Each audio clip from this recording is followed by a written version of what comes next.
Pahingi ng ilang minuto bago ka mag-scroll down para sa isang panalangin upang sabay tayo i-bless at protektahan ni God sa araw na ito at sa mga araw pang darating sa ating buhay.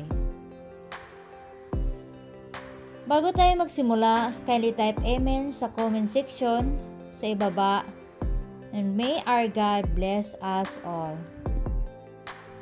Yuko natin ang ating ulo, ipikit ang mga mata, at buong puso tayo na manalangin sa ating Panginoon. Thank you, Lord, di mo kami nakalimutan gisingin sa bawat araw ng aming buhay.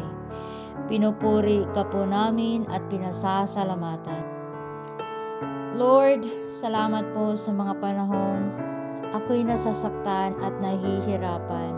Kayo ay palaging nariyan upang ako ay yakapin at tulungan. Lord, tulungan mo po akong maging matatag sa buhay. Bigyan mo ako ng lakas at karunungan na manggagaling sa iyo.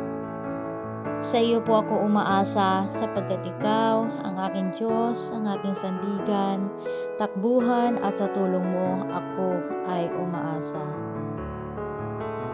Sapagkat wala akong magagawa kung wala ka sa buhay ko, Panginoon ko. Amen. Natapos na ang ating panalangin, naway magkaroon tayo ng kapanatagan sa ating puso at isipan.